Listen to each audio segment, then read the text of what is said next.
Welcome to yet another exciting episode of Issues and Society podcast, where we talk about any and everything. And today we are going to be treating the part 2 of a rather interesting topic we treated some weeks ago, which is black tax. Before we go on, I have a very interesting guest on the show. We have Alhaji Agbadi Abdul, a businessman, a one-time SA on agric and rural development, to the former Minister of State, FCT. Sir, we are happy to have you on the show. Thank you very much. Thank you Welcome. very How much. are you doing today, sir? Thank you. Okay, sir, today we are going to be talking about black tax. So black tax is basically a phenomenon that refers to when a child in a family becomes very successful and the other members of the family, both nuclear and extended, start expecting the child to take care of them. So it has caused several arguments, both on the social media space and real life in the society. So we are asking, from a parent's point of view, from an adult's point of view, do you think it is a child's responsibility, because the child is successful, to take care of the family, the parents, the siblings, the extended family? Do you think it is right that they all put that responsibility on a child to take care of them? Thank you very much for this opportunity. The question you just asked does not demand a one answer. Okay. And the scenario depends on the society Okay. you're operating from. We're in Africa, we're Nigerian. If you're in Europe, their belief about parent-child relationship varies. Okay. In Africa here, an African woman believes whatever you are doing on a child is an investment on that child. Okay. And you look forward to that child coming back to take care of you, take care of the family, up to the extended family system. Okay. The extended family system does not operate in the European world. Okay. They operate everybody on his own. As a child grows after leaving school, he starts his life. It is not in their society, it is not the responsibility of the child to do some basic things. Okay. But here in Africa, it's expected that a lot of things are expected of the child, vis-a-vis the parents. Okay. So here in Africa, if a child does not come up to take care of the family, take care of the father, the mother, the extended family system, it's seen as an aberration. Okay. But generally, it is not a must that after the child has gone through the school,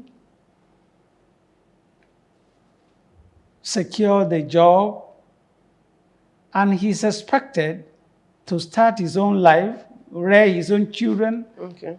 He's also been expected to take care of the extended family system. That is on the general note. But in Africa, like I said before, that is expected of every child. Okay. Okay. So you said something. You said here in Africa, they see children as investments. Okay. So a situation whereby the parents did not invest in the child in terms of education and all that, the child manages on his or her own to become somebody in life. Is the child still mandated to take care of the parents and the extended family? If nobody was there for this child, both extended and nuclear, for whatsoever reason, they were not able to invest in the child, is the child still mandated to take care of them? Yes, it's not a mandatory thing. Okay. Whether a child comes up without the parents. The parents may not have the capacity to train this child, and he struggled through life, to get through school, secure a job. An African child also believed that, despite the fact that the parents never had the capacity to support him through school, it is his responsibility to take care of the parents and the extended family system. Even when nobody was there to help him or her. Yes, we've had cases. We've had cases in Nigeria, all over Africa, where people came up, went through school without their parents, struggled to fetch firewood, to pay their school fees. But those people came up to be blessed people within the society, became philanthropists, became people that the society, the family, extended family system started looking on to take care of them. Okay, noted, sir. So on this note, seeing that you're saying whether they invest on the child or not, the child is supposed to take care of them.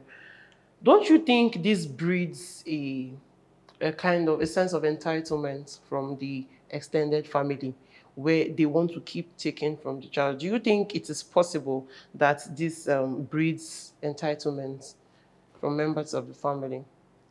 Um, you see, it is not an entitlement per se. Okay. It's like a child trying to conform with the norms of the society. It is not a must thing. Some children grow up, go through the school system, are blessed, and they don't look back to take care of their extended family. So it's not a compulsory thing.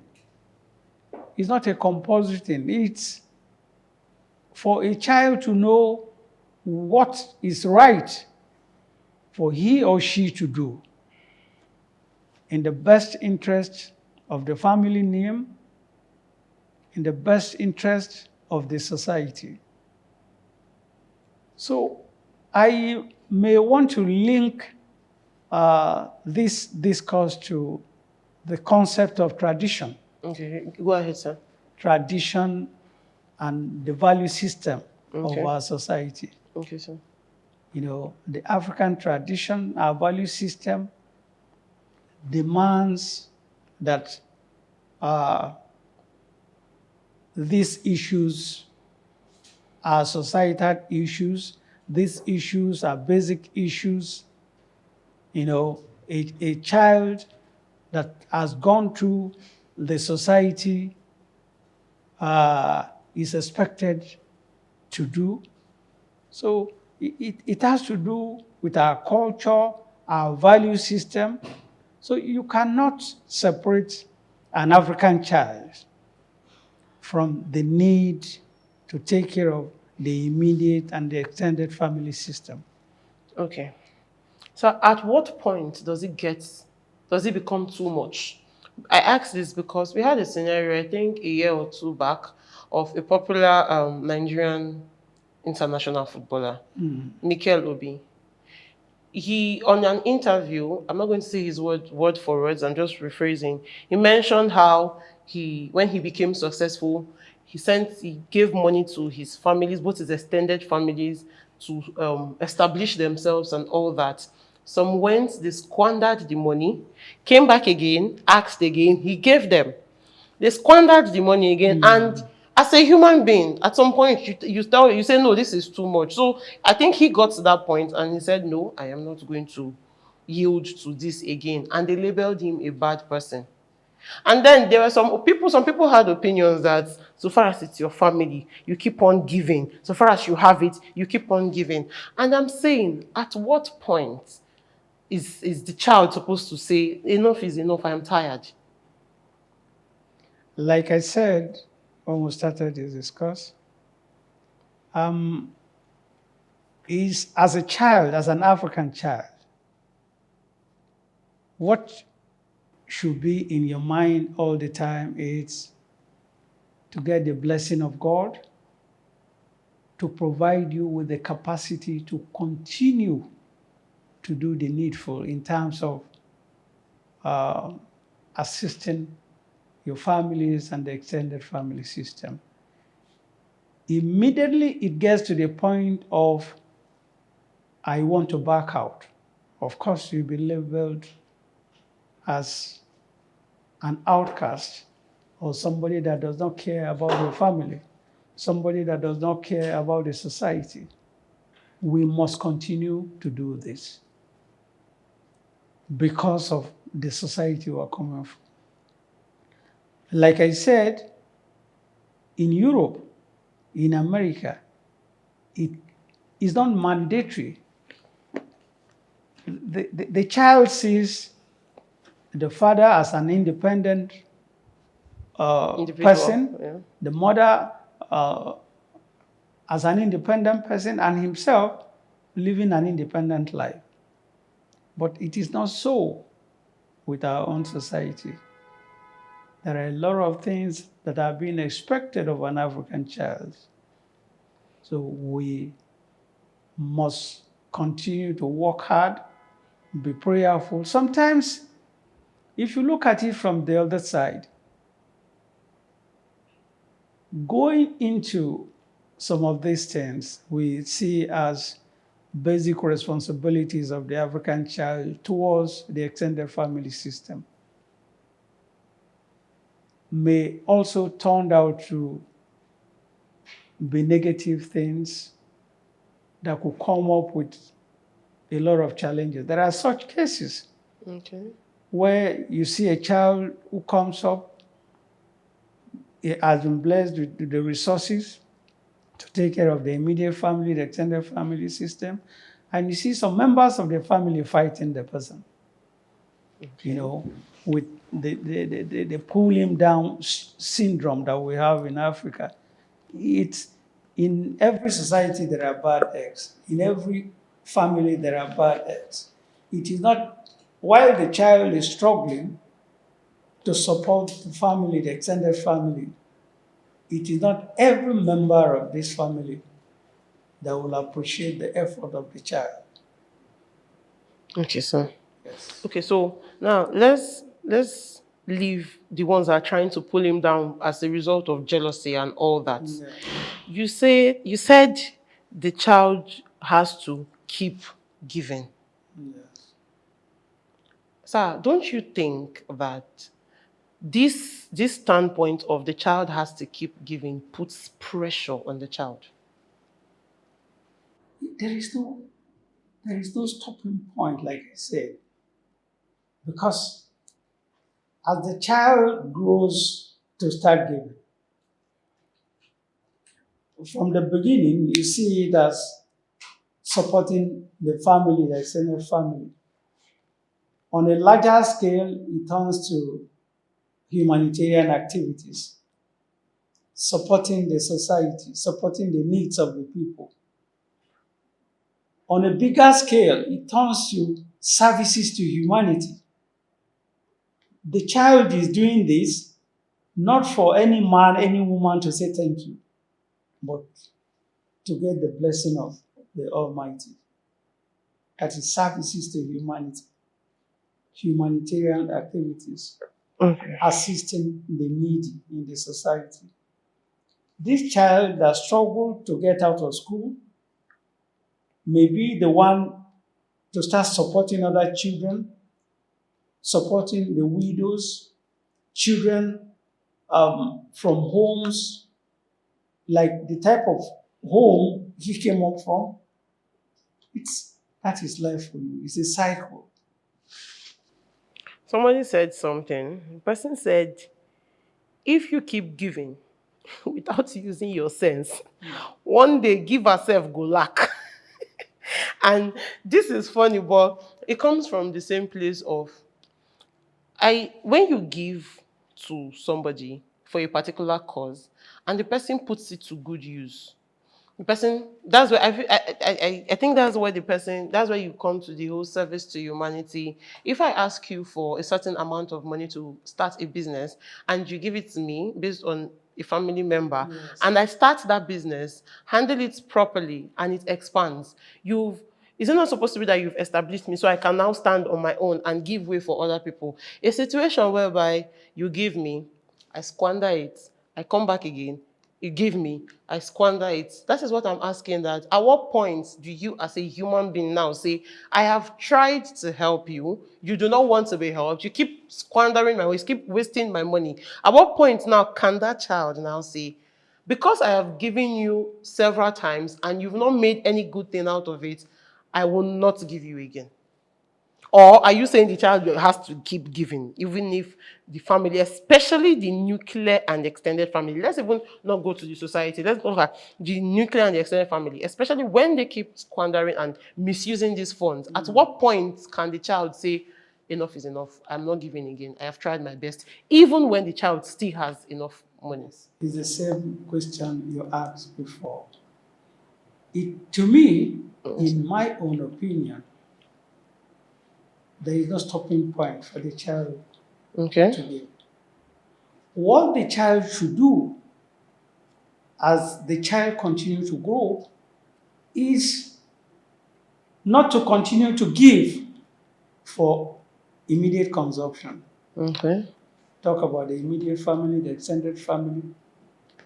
How to structure giving to empowerment. Okay. Structure the giving to empowerment so that the people you are giving will continue to have, will continue to multiply. And those you are giving will have the capacity to start giving others. That is what the concept of empowerment is all about. Okay. You structure your resources, your support, financial and social support to an empowerment program. Mr. A, B, C, I want to do this for you. You teach them how to do it. You empower them how to do it. They will grow into doing that. It's not you are giving them to eat. Now, there is this proverb that says, you teach a man how to catch fish, Okay. not giving him fish to eat. Okay. You give him pieces of fish, he eats it. When it's finished tomorrow, he expects more. But when somebody that lives in a riverine area, for instance, you invest in him by buying him a boat, nets for catching fish, buy him the basic things for fishery. You are empowering him in that business. He too tomorrow will think of getting 2, 3, 4, 5 people to work with him. Okay. It's an empowerment. He will not eat and come back to ask for you. Okay. So the person who initiated this, the child who was given, if he starts giving properly by empowering the people, the multiplier effect will bless the extended family system, the society, and humanity in general. Okay, thank you very much for that, sir. So we've touched the child that is able, that has the resources. Yes. Now let's talk about another aspect of putting responsibilities on children. We're going to talk about Africa, Nigeria, which is our immediate society now. We hear cases of children that once, especially the first sons and the first daughters, once they get to a certain age, even as teenagers, they keep hearing, you hear parents tell them something like, your siblings are your first children, oh, so take care of them. They imbibe that motherly and fatherly responsibility on these firstborn children towards their siblings. Do you think it is the right thing? Do you think a parent should like tell the child, because you're the first issue, that your siblings are your responsibility from that early age? Or do you think you should allow all of them grow as children? Don't you think it puts a kind of pressure, or it steals that child's childhood? Um, you see, while it is God that gives life, Okay. we continue to pray for life on a daily basis. Yes. You must not say it's your responsibility to bring up your offspring yourself. It is God that takes care of the children. Well, from my background, Okay. whether you are alive, you are not alive. If God wants to protect these children and make them something in life, God will do it. Yes.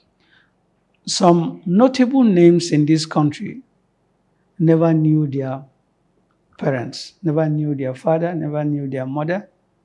The likes of the Abiolas, this world may so rest in peace, the Yaraduas, so many of them that God was able to bless, to touch lives, touch the society, that have done great things in this country, never knew their parents. Some of them fetch firewood to be able to pay their school fees. They went through hardship. But along the line, God was able to bless them and they helped. They helped people, they helped the society, they helped their country before the late. So, what I'm trying to say is, you cannot say it is you as a father, as a mother, that must take care of uh, your children. Those days, in our days, every child belongs to the society. If you do anything wrong, every father has the right to correct you. Every father, until recently, where civilization is taking over so many things, every child that does anything wrong in the neighborhood can be disciplined by any person, can be caned, you know, because the belief that every child belongs to the society, to the neighborhood. That is the kind of communal life we live in Africa, in Nigeria. Even in some societies today, it's sustainable, it's obtainable. But there are some areas where you dare not take cane and cane somebody's daughter, somebody's son without his consent. But those days, any child that misbehaves, any man can discipline that child. And the father of that child will be very happy that Mr. A was able to do that. But you dare not do that today. So, because what is the reason? The societal value system is being eroded by civilization, by civilization. So we have to look at life and the concept of our tradition, like I said earlier, the tradition, our value system, and if these values are upheld, what we're discussing will go a long way to making the society better, not just making the extended family system better, but the society better. Because the multiplier effect of the activities of the child that has been blessed will go a long way to making the society better. Okay, so if I get you correctly, you're saying that as regards this question of if the firstborn children should be told to take care of their siblings, that it is not their responsibility, neither is it the parents, that it is God that takes care of children. Yes. Let's digress a little. This "it is God that takes care of children" thing, this phrase, do you think it is one of the reasons why even couples that do not have the resources to take care of certain amounts of children, do you think it is the reason for which they give birth to more children than they can take care of, because it's God that take care of children? Um, well, one thing leads to the other. Yes, sir. This is another, question entirely. You know, the God who takes care of children has not said in any of the holy books, the Bible, the Quran, that you should produce so many children you cannot take care of. Okay. In the Quran, as I read, God says you can marry as many wives as you can. You can marry up to 4. Okay. If you have the capacity to take care of them, Okay. rear your children if you have the capacity to rear these children. That is what God said. Okay. Rearing children you cannot take care of is of what God directed us. Okay. Okay. You must be able to bring up children to this world. In the Bible, God says He's bringing us into the world to go and multiply. I may not know exactly, the presentation in the Bible. Yes, we're here to multiply, but then the essence of life is to take care of these children, train these children through what we believe today, the school system that can make them be on their own tomorrow, that will enable them to be able to be independent and, make their own homes tomorrow. Okay. Thank you very much. Thank you. So you've heard it, people. In the first episode, in the first part of Black Tax, we heard from the youths that gave us their opinions on if it's a child's responsibility to take care of the parents and siblings, including the extended family. Today, we've heard from a father figure, on his own opinion. If you've not watched the part one of Black Tax, please go to our YouTube page, and you will see it there, Black Tax Part 1. Then do well to follow us on our social media handles, on IG as 71 Media Limited, on Facebook as 71 Media Limited, on Twitter or X as 71 Media Limited, on TikTok as Issues and Society Podcast, and on YouTube as Issues and Society. Thank you for staying with us. I remain your humble host, Coco. See you same time next week. Bye.